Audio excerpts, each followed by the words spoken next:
Good morning and welcome to today's Experts of the Americas conversation. And I'm delighted to be joined today by Minister Pablo Arosemena.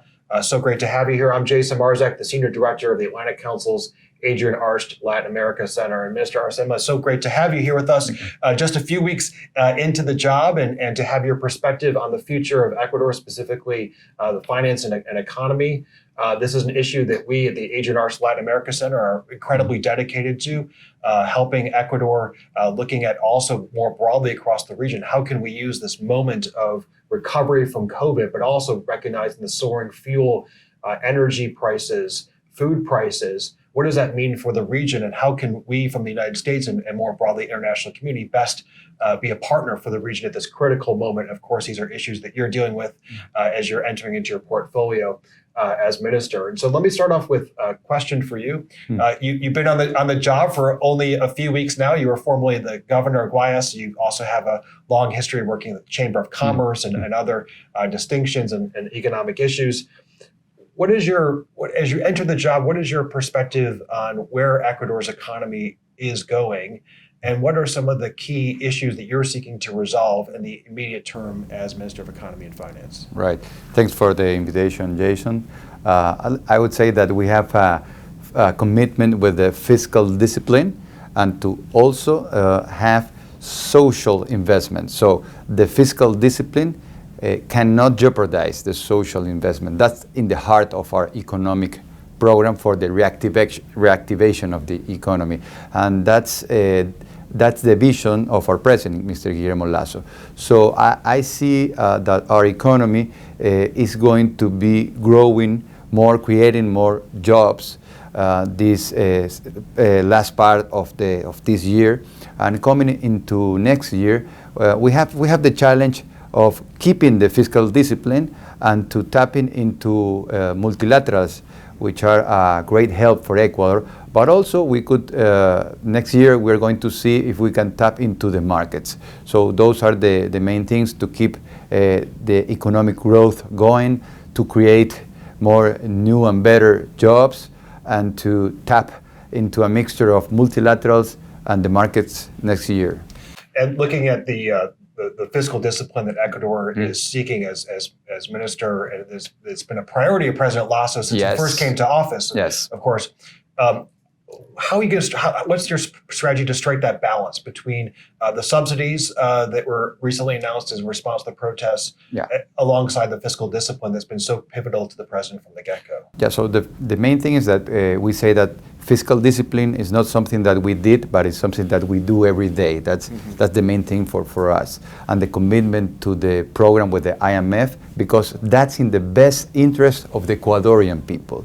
And then the balance with the social investment is because people need to feel that the savings, that the sacrifice that we're doing on the fiscal side has the benefit that they're getting health, education, money transfer. So we have a challenge not only to do that, that alone is difficult, but also the challenge of the communication, to be very clear and explain in a simple fashion why we are doing what we are doing, why it's so important the fiscal discipline in order to have room to have the resources for the social investment. And of course, Ecuador is confronting the challenges of the protests, but also the global challenges. And I was mentioning in the outset, largely a result of Russia's invasion of Ukraine. Yeah. How are you as minister in Ecuador writ large seeking to transition from the COVID economy to the economy in which the globe is entering currently due to some of the fallout from the Ukraine war? And also, how can the United States even further support Ecuador and the international community at this critical moment? So I would say a couple of things. One could be a FTA, free trade agreement, or something in the lines of that. It doesn't have to be exactly that. That's what we want. That's the first best. But anything in the lines of a trade agreement, maybe increasingly something that give us the opportunity to send more goods and services to U.S. and to have more goods and services from the U.S. That will help create jobs in Ecuador. That will help, to strengthen the purchasing power here in the U.S. and to fight inflation here, because you will get products cheaper. So that could be one thing. And the other thing is to keep in mind that Ecuador is a beacon of freedom in the region, and in order to keep that beacon shining light, we need all the help that we can get and the flexibility, because we are very thankful for the work that we are doing together with our partners, multilaterals, but it's very important to know that Ecuador needs all the flexibility that we can get in order to keep growing. And let's start on that flexibility. So, of course, Ecuador and the IMF have a long-standing program. New challenges to the Ecuador economy, but also, of course, the regional and global economy.